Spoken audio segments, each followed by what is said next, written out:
Mayapur ISKCON মন্দিরের জগন্নাথ নৌকা বিহারে ঘটল এক অবাক করা কাণ্ড, যা ঘটেছে জানলে আপনি চমকে উঠবেন।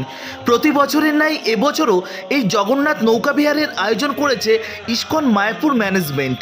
প্রিয় বন্ধুরা, এই নৌকা বিহারটা মায়াপুর ইস্কন মন্দিরের কোথায় হচ্ছে এবং এই নৌকা বিহারে ঠিক কী কী ঘটেছে সবিস্তারে ভিডিওর মধ্যে আমি তুলে ধরার চেষ্টা করেছি। ভিডিওটি একদম স্কিপ করবেন না, শেষ পর্যন্ত দর্শন করবেন। এই নৌকা বিহারে যা যা ঘটেছে সবিস্তারে আপনাদের সকলের প্রিয় মায়াপুর ব্লগ তুলে ধরার চেষ্টা করছে। দেখতেই পাচ্ছেন জগন্নাথ বলদেব সুভদ্রা মহারানীকে নিয়ে এই বিশাল নৌকা বিহার করা হচ্ছে শ্রীধাম মায়াপুর ইস্কন মন্দিরে। চলুন সবিস্তারে ভিডিওটি আমরা দর্শন করে নিই। প্রিয় বন্ধুরা, ভিডিও শুরু করবার আগে আপনাদের কাছে বিনম্র অনুরোধ, আমাদের এই মায়াপুর ব্লগ ইউটিউব চ্যানেলে নতুন সদস্য হলে চ্যানেলটি সাবস্ক্রাইব করবেন, বেল আইকনটি অল করে রাখবেন, আর ফেসবুক পেজ থেকে দেখলে পেজটিকে ফলো করে রাখতে ভুলবেন না। আর কমেন্ট সেকশনে জানিয়ে যাবেন ভিডিওটি আপনি কোন স্থান থেকে দেখছেন। প্রিয় বন্ধুরা, দেখতেই পাচ্ছেন প্রতি বছরের ন্যায় এবছরও শ্রীধাম মায়াপুর ইস্কন মন্দিরের রাজাপুর জগন্নাথ মন্দিরে এই জগন্নাথ রথযাত্রার যেমন আয়োজন করা হয়, তার ঠিক পাশাপাশি এখানে কিন্তু এই বিশাল নৌকা বিহারের আয়োজন করা হয়। এটা ঠিক কবে হয়? নৃসিংহ চতুর্দশীর ঠিক পরের দিন এই নৌকা বিহারের আয়োজন করা হয় জগন্নাথ মন্দিরে। জগন্নাথ মন্দিরে রয়েছে সুন্দর একটি পুষ্কর। এই পুষ্করেই কিন্তু জগন্নাথ বলদেব সুভদ্রা মহারানী শ্রী মন্দির থেকে তিনি কিন্তু বেরিয়ে আসেন এবং ভক্তদের দর্শন দিয়ে থাকেন। আপনারা দর্শন করুন জগন্নাথ বলদেব সুভদ্রা মহারানীকে, তার সেই দুর্লভ দর্শন এক্সক্লুসিভ ভিডিও আপনাদের সকলের প্রিয় মায়াপুর ব্লগ দর্শন করাচ্ছে। কমেন্ট সেকশনে জয় জগন্নাথ লিখতে ভুলবেন না। ভিডিও ভালো লাগলে প্রিয়জনের কাছে শেয়ার করুন, প্রত্যেকে বাড়িতে বসে ভার্চুয়ালিভাবে দর্শন করুক এই জগন্নাথ নৌকা বিহারের দুর্লভ দর্শন। প্রিয় বন্ধুরা, দেখতেই পাচ্ছেন এখানে সুন্দর একটি হংসবাহন নৌকার আয়োজন করা হয় প্রতি বছরই। এই নৌকাটি আপনারা বছরের আর 5টা সময় আসলেও দর্শন করতে পারবেন। জগন্নাথ মন্দির আর তার ঠিক পাশে রয়েছে মহাপ্রভু এবং সীমান্তিনী মাতার মন্দির। ঠিক সেই মাঝখানে রয়েছে এই সুন্দর পুষ্করটি, আর ঠিক এর পাশে রয়েছে আমাদের দেবাদিদেব মহাদেব। প্রিয় বন্ধুরা, আপনাদের কাছে বিনম্র অনুরোধ, আপনারা একবার হলো শ্রীধাম মায়াপুর এসে এই রাজাপুর জগন্নাথ মন্দির, যেটা সীমান্ত দ্বীপ নামে পরিচিত, এই সীমান্ত দ্বীপে অবশ্যই আসবেন।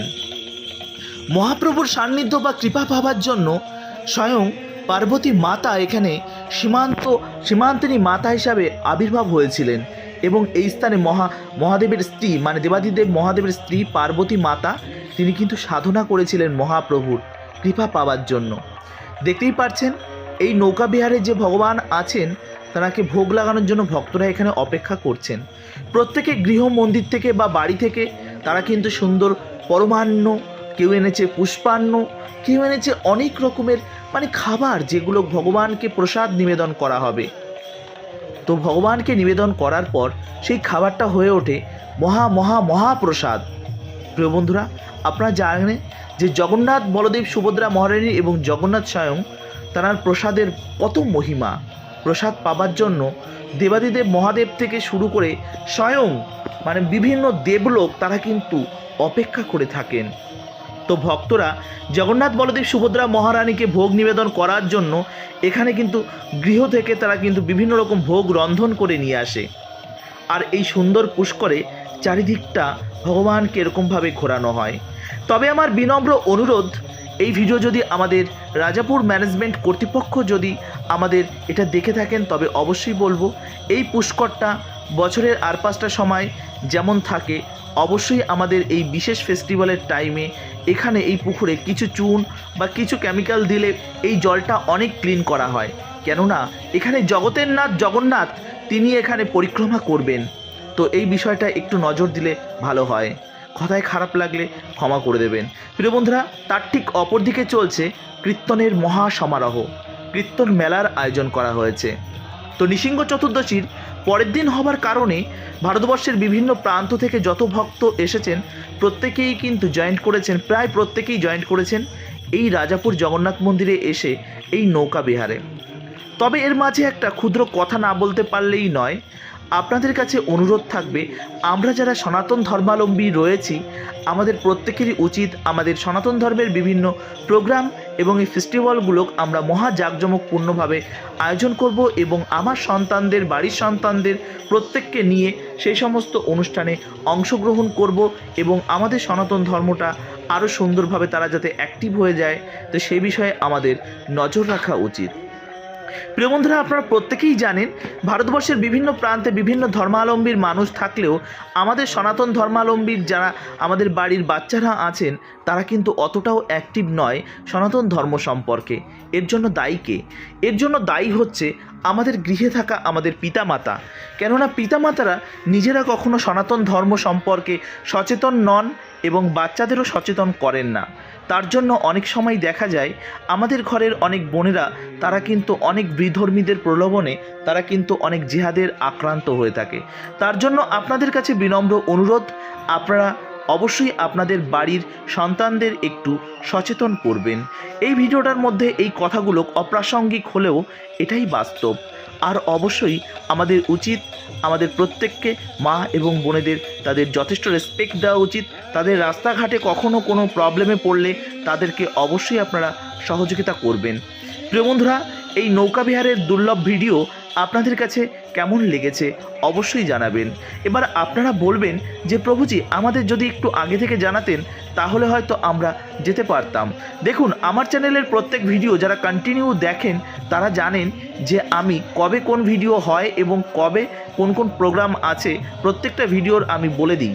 এর আগের ভিডিওগুলোকে আমি বলেছি যে চন্দনযাত্রা উপলক্ষে শ্রীধাম মায়াপুর ইস্কন মন্দিরে যেমন নৌকা বিহারের আয়োজন করা হয়, ঠিক তার পাশাপাশি এই রাজাপুর জগন্নাথ মন্দিরেও কিন্তু নৌকা বিহারের আয়োজন করা হয়। তার জন্য আপনারা যে যেখানেই আসুন না কেন অবশ্যই আপনারা নৃসিংহ চতুর্দশীর পরের দিন আসলে এই নৌকা বিহারের দুর্লভ দর্শন আপনারা কিন্তু করতে পারবেন। এবার বলবেন এই রাজাপুর জগন্নাথ মন্দিরে আপনারা কেমনভাবে আসবেন। দেখুন, মায়াপুর ইস্কন মন্দির থেকে রাজাপুর জগন্নাথ মন্দির বা এই রাজাপুর ইস্কন মন্দিরে আপনাদের আসতে গেলে মাত্র আপনাদের 10 থেকে 15 টাকা খরচা হবে। 10 টাকা যদি খরচা হয় রাস্তায় নামিয়ে দেবে, আর যদি 15 থেকে 20 টাকা নেয় আপনাকে কিন্তু মন্দিরের সামনে নামাবে। তো শ্রীধাম মায়াপুর ইস্কন মন্দির বা নামহট্ট গেটের সামনে থেকেই কিন্তু আপনারা টোটো পেয়ে যাবেন অ্যাভেলেবেল। এছাড়া যদি আপনি মনে করেন আরও কমে আসবেন তাহলেও কিন্তু পুরো হুলোরঘাট থেকে যে বাসগুলো মায়াপুরের সামনে দিয়ে আসে যেটা কৃষ্ণনগরের দিকে যায় সেই বাসে উঠে যাবেন, রাজাপুরে নেমে যাবেন, পায়ে হেঁটে মাত্র মেইন রাস্তা থেকে 5 মিনিট লাগবে মন্দির পর্যন্ত। আপনার বাসে খুব বেশি হলে 5 টাকা নেবে, 10 টাকা নিতে পারে। যাই হোক, আমাদের এই যে প্রোগ্রাম প্রত্যেকটা প্রোগ্রামেই কিন্তু মহাপ্রসাদের ব্যবস্থা থাকে, দেখতেই পাচ্ছেন। আজ ছিল আমাদের এই জগন্নাথ মহাপ্রসাদে ছিল খিচুড়ি প্রসাদ। তো প্রিয় বন্ধুরা, আজকের দিনে জগন্নাথ বলদেব সুভদ্রা মহারানীকে দুর্লভ সুন্দরভাবে সাজিয়েছে, তার দুর্লভ দর্শন আপনারা পাচ্ছেন। চন্দন দিয়ে সাজিয়ে রাখা হয়েছে। তার ঠিক অপরদিকে সীমান্তিনী মাতা যিনি পার্বতী এবং আমাদের যিনি মহাপ্রভু যিনি স্বয়ং উপস্থিত রয়েছেন। আর এই দ্বীপটার নাম কিন্তু সীমান্ত দ্বীপ, আপনারা সেটা প্রত্যেকেই জানেন। যাই হোক, আজকে আপনাদের দর্শন করালাম রাজাপুর জগন্নাথ মন্দিরে জগন্নাথ নৌকা বিহারে। আর কিছুদিনের মধ্যেই রয়েছে আমাদের স্নানযাত্রা রয়েছে, পানিহাটি উৎসব রয়েছে, পানিহাটি যে চিরাদদী উৎসব সেগুলো রয়েছে। প্রত্যেকটা আপডেট কিন্তু আমাদের এই চ্যানেলে পেয়ে যাবেন। আর এখনও যদি আপনি চ্যানেলটি সাবস্ক্রাইব করে না থাকেন অবশ্যই সাবস্ক্রাইব করে রাখবেন, বেল আইকনটি অল করে রাখবেন, আর অবশ্যই কমেন্ট সেকশানে জয় জগন্নাথ লিখতে ভুলবেন না। তাহলে কি হবে, আমি ভিডিও পোস্ট করার সঙ্গে সঙ্গে আপনার যে প্রোফাইল রয়েছে বা আপনার মোবাইল ফোনে নোটিফিকেশান চলে যাবে, আর আপনি কিন্তু টুক করেই দর্শন করে নিতে পারবেন শ্রীধাম মায়াপুর রাজাপুর ভারতবর্ষের বিভিন্ন সনাতন ধর্মাবলম্বী প্রোগ্রামগুলো আপনারা বাড়িতে বসে সুন্দরভাবে দর্শন করতে পারবেন। তো প্রিয় বন্ধুরা, আজকের মতন এই পর্যন্তই। পরবর্তী ভিডিওর জন্য অবশ্যই আপনারা অপেক্ষা করবেন। হরে কৃষ্ণা, জয় জগন্নাথ, জয় শ্রীলা প্রভুপাদ। জগন্নাথ বলদেব সুভদ্রা মহারানীর নৌকা বিহার মহা উৎসব কি যায়। আজকের মতন এই পর্যন্তই। ভালো থাকুন, সুস্থ থাকুন, আর এইভাবে আমাদের সঙ্গে জুড়ে থাকুন। হরে কৃষ্ণা, জয় শ্রীলা প্রভুপাদ, জয় জগন্নাথ, জয় মহাপ্রভু।